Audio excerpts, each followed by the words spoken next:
प्रिय विद्यार्थियों, इस समय आप देख रहे हैं स्टूडेंट पोर्टल यूट्यूब चैनल कक्षा 7वीं का गणित प्रश्नावली 14.3 अध्याय 14 सममिति। इसमें हम पहला सवाल कर रहे हैं, किन्हीं दो आकृतियों के नाम बताइए जिनमें रेखिक सममिति और क्रम एक से अधिक की घूर्णन सममिति दोनों ही हो। तो दो आकृतियों को नाम बताना है। तो नाम में पहली आकृति तो है, ये वृत्त है। ये देखो वृत्त, इसमें रेखिक सममिति कितनी होती है? इसमें रेखिक सममिति अनंत होती है। हर एक वो रेखा जो इसके केंद्र से होकर जाती है, ये मान लो इसका केंद्र है, तो हर वो रेखा जो इसके केंद्र से होकर जाती है वो क्या रहेगी? रेखिक सममिति या सममिति अक्ष रहेगी।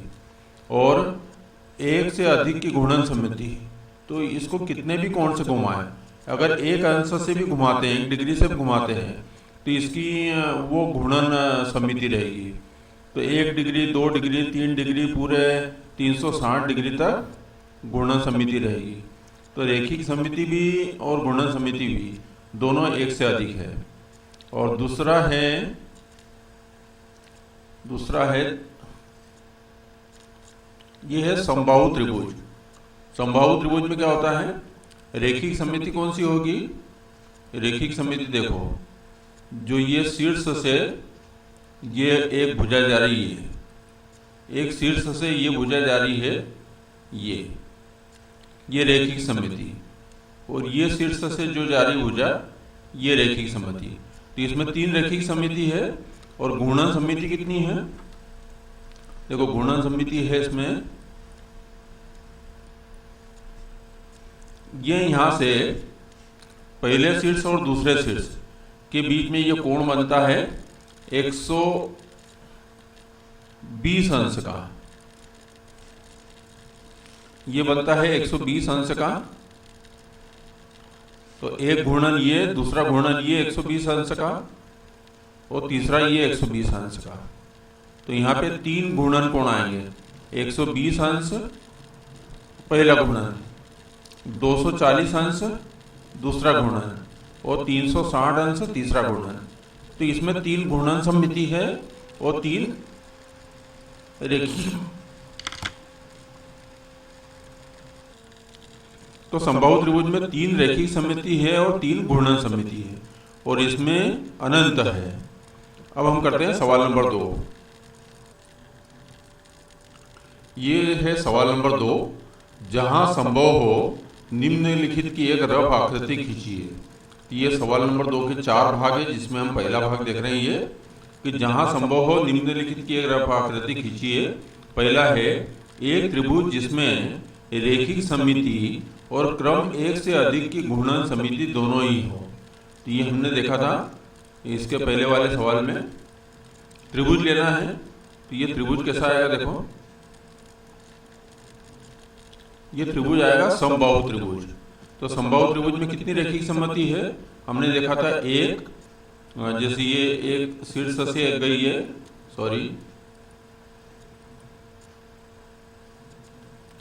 एक ये शीर्ष से गई थी, एक इधर शीर्ष से, और एक ये शीर्ष। तो ये 3 रेखिक सममिति और 120 अंश, 240 अंश और 360 अंश। तो 3 घूर्णन कोण है, मतलब 3 घूर्णन सममिति है। मतलब घूर्णन सममिति का क्रम कितना है? 3 है। तो यहाँ पर ये है समबाहु त्रिभुज। अब हम करते हैं दूसरा भाग। ये दूसरा है एक त्रिभुज जिसमें केवल रेखिक सममिति और क्रम एक से अधिक की घूर्णन सममिति न हो, एक से ज्यादा नहीं होना चाहिए। तो यहां पर हम बनाते हैं इसको।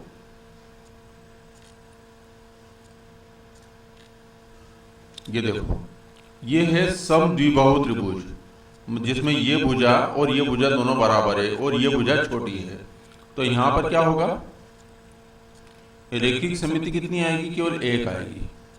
ये रेखिक सममिति केवल 1 आएगी ये, और यही क्या रहेगी इसकी? ये रेखिक सममिति। और घूर्णन सममिति कितनी आएगी? केवल 1 ही आएगी, 360 डिग्री पे, मतलब वापस पूरा 1 राउंड लगाने पे। तो एक रेखिक सममिति और एक घूर्णन सममिति, एक से अधिक नहीं है। तो ये है समद्विबाहु त्रिभुज। ये है सवाल नंबर 3। एक चतुर्भुज जिसमें क्रम 1 से अधिक की घूर्णन समिति हो, मतलब घूर्णन समिति क्रम 1 से अधिक हो परंतु रेखिक समिति न हो। तो यहां पर हम बनाते हैं चतुर्भुज। तो ये हमने बनाया है समांतर चतुर्भुज जिसमें क्रम 1 से अधिक की घूर्णन समिति हो। मतलब यहाँ पर कितनी घूर्णन समिति है? 2 है। एक तो होता है 180 अंश पे, इसको थोड़ा बना के देख लेते हैं। एक यहाँ पे इसको घुमाएंगे 180 अंश पे, तो 180 अंश पे घुमाएंगे तो ये चित्र क्या होगा? देखो, ये नीचे वाला भाग ऊपर चले जाएगा और ऊपर वाला भाग नीचे आ जाएगा, और ये भुजा इधर आ जाएगी, ये भुजा इधर आ जाएगी, तो ये आकृति समान हो जाएगी। तो एक बनेगा 180 अंश पे घूर्णन कोण बनेगा एक 180 अंश का, और दूसरा घूर्णन कोण बनेगा 360 अंश का। तो यहाँ घूर्णन समिति का क्रम कितना है? यहाँ पर 2 है, परंतु इसमें रेखिक समिति नहीं है। तो ये है समांतर चतुर्भुज। सवाल नंबर 4। एक चतुर्भुज जिसमें केवल रेखिक समिति हो और क्रम 1 से अधिक की घूर्णन समिति न हो। रेखिक समिति हो और क्रम 1 से अधिक मतलब क्रम 1 की होना चाहिए, तो क्रम 1 की तो सभी में रहती है।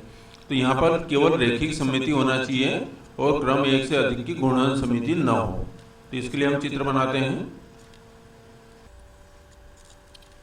तो ये है समलंब चतुर्भुज जिसमें एक जोड़ा जो है वो भुजाएं क्या रहती है? समांतर होती है। ये आमने सामने की भुजाएं समांतर है, ये भुजाएं समांतर नहीं है। ये समलंब चतुर्भुज है। तो इसमें एक रेखिक समिति है। एक रेखिक समिति कौन सी है? इसमें गुणन अक्ष कहाँ से निकलेगी?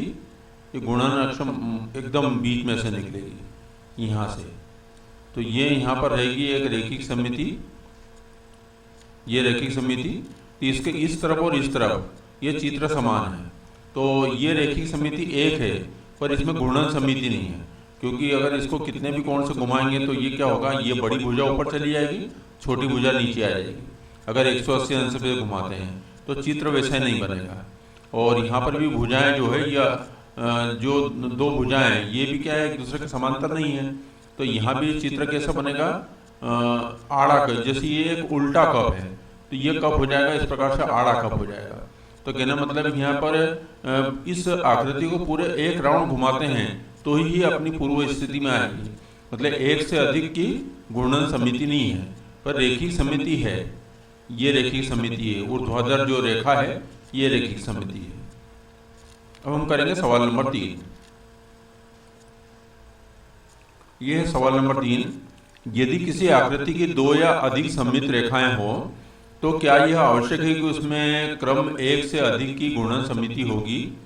तो हाँ, होगी। क्यों? क्योंकि 2 या 2 से अधिक, देखो 2 में क्या होता है?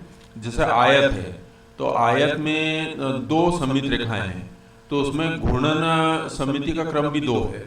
आयत के बाद में समबाहु त्रिभुज, समबाहु त्रिभुज में 3 सममित रेखाएं हैं, तो घूर्णन समिति भी उसमें 3 है। वर्ग में सममित रेखाएं कितनी है? उसमें 4 है, तो घूर्णन समिति भी कितनी है? 4। तो अगर कभी सममित रेखाएं 2 या अधिक है तो उसमें क्रम 1 से अधिक की घूर्णन समिति होगी। ये सही है, हाँ। अब हम करेंगे सवाल नंबर 4। ये है सवाल नंबर 4। इसमें देखो यहाँ पर दिया है आकार है और इधर आकृति के नाम दिए हैं: वर्ग, आयत, समचतुर्भुज, समबाहु त्रिभुज, समषट्भुज, वृत्त और अर्धवृत्त। तो पहला पूछा है घूर्णन का केंद्र।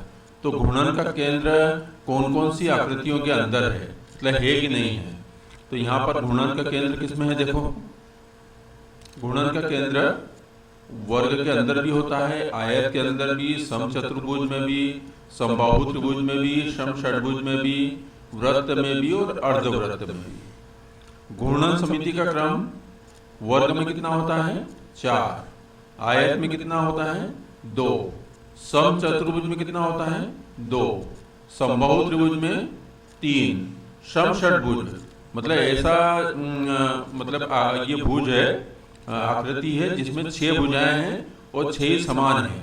तो यहाँ सममित रेखाओं की संख्या भी कितनी आएगी? 6। वृत्त में सममित रेखाओं की संख्या अनंत आएगी। अनंत आएगी मतलब असीमित आएगी। ये अनंत का चिन्ह बनाया मैंने, असीमित मतलब अनंत आएगी। और अर्धवृत्त में कितनी आएगी? केवल एक आएगी, क्योंकि जैसे ये अर्धवृत्त बनाया है, ये अर्धवृत्त बनाया है, इसको अगर 180 अंश से घुमाएंगे तो ये कैसा हो जाएगा? ये नीचे की तरफ चले जाएगा, तो आकृति यहाँ बदल जाएगी। तो केवल एक ही घूर्णन अक्ष आएगा, मतलब घूर्णन समिति का क्रम केवल एक आएगा जब वो 360 डिग्री घूमेगा। तो 360 डिग्री घूमेगा तभी ये आकृति आएगी। तो यहाँ घूर्णन समिति का क्रम है एक। अब यहाँ वर्ग में देखो घूर्णन कोण क्या आएगा? देखो ये 4 लिखा है, तो 360 में 4 का भाग देंगे तो ये आएगा 90। 360 में 2 का भाग देंगे तो ये आएगा 180। फिर 360 में 2 का भाग दिया तो 180। फिर 360 में 3 का भाग दिया तो 120 अंश। फिर 360 में 6 का भाग दिया तो 60 अंश। अब यहाँ पर क्या आएगा? वृत्त। वृत्त में घूर्णन का कोण क्या होगा? प्रत्येक अंश, मैंने आपको बताया था 1 डिग्री, अगर 1 डिग्री न्यूनतम माप, अगर चांदे पे, ये चांदा है मान लो, चांदे पे न्यूनतम माप जो हम माप सकते हैं यदि वो 1 डिग्री है, तो यहाँ पर वृत्त में, अर्धवृत्त में क्या है? वृत्त में प्रत्येक कोण पर 1-1 डिग्री पर सममिति अक्ष मिलेगी आपको। तो यहाँ पर प्रत्येक कोण पर आएगी, मतलब 1 डिग्री पर, ऐसा समझ लो। अगर कभी आधा डिग्री भी माप सकते हैं, अगर उसमें चिन्ह बने आधा डिग्री, तो आधा डिग्री पे भी सममिति अक्ष आएगी। और अर्धवृत्त में कितने आएगी? 360 में देखो 1 का भाग देंगे तो 360 अंश, मतलब जब अर्धवृत्त पूरा एक चक्कर लगाएगा तभी अपनों को घूर्णन कोण मिलेगा या घूर्णन समिति बनेगी। तो ये था सवाल नंबर 4। अब हम करेंगे सवाल नंबर 5। ये सवाल नंबर 5। ऐसे चतुर्भुजों के नाम बताइए जिनमें रैखिक समिति और क्रम एक से अधिक की घूर्णन समिति दोनों ही हो। देखो यहाँ पर नाम बताना है चतुर्भुज के, मतलब ऐसी आकृति जिसकी कितनी भुजाएं हो? 4 भुजाएं हो। तो ये 4 भुजाओं वाली आकृति कौन कौन सी होगी?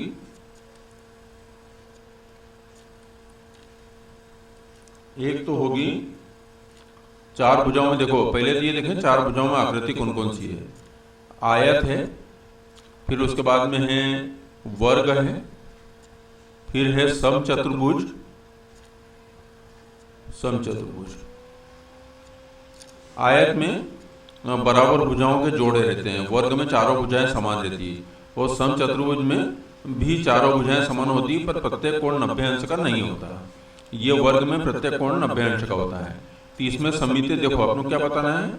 ऐसे चतुर्भुज के नाम बताइए जिनमें रैखिक समिति और क्रम एक से अधिक की घूर्णन समिति दोनों हो। तो इसमें देखो 2 रैखिक समिति हो, 2 घूर्णन समिति। इसमें 4 रैखिक समिति हो, 4 घूर्णन समिति। और इसमें 2 रैखिक समिति और क्रम एक से अधिक की घूर्णन समिति, मतलब 2 इसमें घूर्णन समिति है। तो यहाँ पर 3 में से ये कोई से भी 2 ले सकते हैं।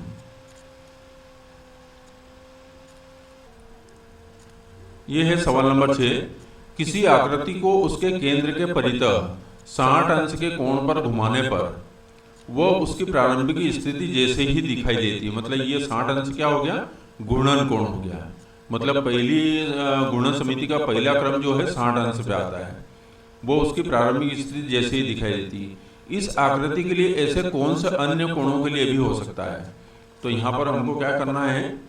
पहले तो ये क्लियर है कि ये 60 अंश घूर्णन कोण कब होता है? जब 360 अंश में इस अंश का भाग देंगे, ये 60 अंश का भाग देंगे और भाग पूरी तरह चले जाए।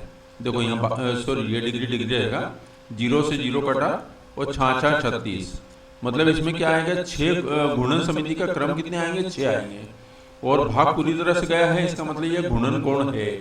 तो 60 अंश में पहला घूर्णन कोण मिलता है, मतलब घूर्णन समिति का पहला क्रम है। तब अगला कब आएगा? देखो 60 अंश के गुणज लो, 60 एकम 60, 60 दूनी 120। अब 60 का भाग लगाने के बजाय गुणा लगाने के बजाय 6 का कर रहा हूँ।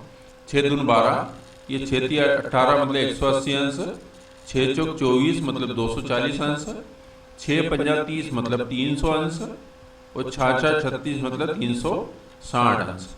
तो यहाँ गुणन समिति पहले इतने कोण पे आएगी, ये दूसरे पे, ये तीसरे, ये चौथा, ये पांचवा और ये 6।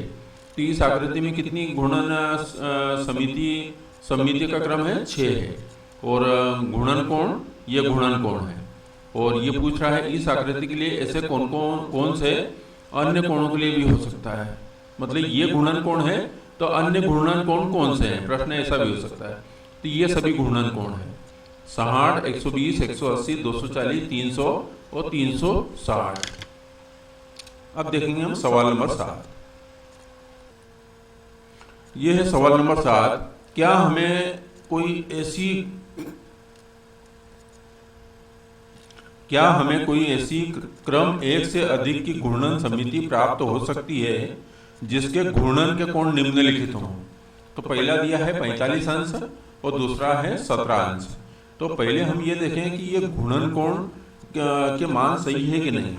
तो हम उसके लिए क्या करेंगे कि ये जो 45 अंश है इसका भाग किस में देंगे, 360 अंश में भाग देंगे 45 अंश का। तो देखें ये भाग जाता है कि नहीं पूरी तरह से। तो ये है 9 पंजे 45 और ये है 9 चौक 36 और 9 शून्य 0 और 5 कम 5 पानु 8 40, मतलब पूरी तरह से भाग चले गया है। इसका मतलब ये है 45 अंश घूर्णन कोण है। अब क्या बोल रहा है वो, क्या हमें कोई ऐसी क्रम 1 से अधिक की घूर्णन समिति प्राप्त हो सकती है जिसके घूर्णन के कोण निम्नलिखित हो। तो इसमें घूर्णन समिति प्राप्त होगी, और कैसी होगी, जो 45 अंश के गुणज होंगे। तो पहला रहेगा घूर्णन समिति 45 अंश पे, दूसरा रहेगा 90 पे, तीसरा रहेगा 135 पे, 45 का 3 बार गुणा, फिर आएगा 180 अंश पे, फिर आएगा 225 अंश पे, फिर आएगा 270 अंश पे, फिर आएगा 315 अंश पे, और फिर आखिरी में आएगा 360 अंश पे। तो ये समिति यहाँ पर प्राप्त होगी। तो क्रम 1 से अधिक की घूर्णन समिति 45 अंश से प्राप्त हो जाएगी, और कितनी प्राप्त होगी, 8 प्राप्त होगी। पर यहाँ पर 17 अंश देखो, 360 अंश में 17 अंश का भाग अगर देते हैं तो भाग नहीं जाता। ये 17 से इसको भाग दिया, 17 ऐसी संख्या जिसमें केवल 17 का ही भाग जाता है। तो अब हम 17 से भाग दे रहे हैं, तो ये हो गया 17 दूनी 34, बचे 2 20 हुए, 17 एकम 17। अब 20 में 17 गए तो बचे 3, अब दशमलव लगाना पड़ा। तो दशमलव लगाना पड़ा, पर उसके बाद भी क्या हो रहा है, 3 बचे। तो देखो 17 दूनी 34, 2 बचे, 17 एकम 17, फिर 3 बचे, फिर 30 हो गए। 30 में 17 दूनी 34 भाग नहीं जाता, 17 एकम 17, फिर 13 बचे, फिर 17 छेंगे 102, 17 सत्ते 119, फिर 11 बचे। मतलब ये चलता जाएगा आगे। इसका मतलब 360 अंश में 17 अंश का भाग नहीं जाता। इसका मतलब ये घूर्णन कोण नहीं है। अगर घूर्णन कोण नहीं है, इसका मतलब ये कि इस आकृति में 1 से अधिक की घूर्णन समिति प्राप्त नहीं होगी जिसमें ये घूर्णन कोण होगा। और पहली बात तो ये घूर्णन कोण है ही नहीं। तो आपने देखा है प्रश्नावली 14.3 अध्याय 14 समिति के सभी सवालों के हल। इस वीडियो को देखने के लिए धन्यवाद।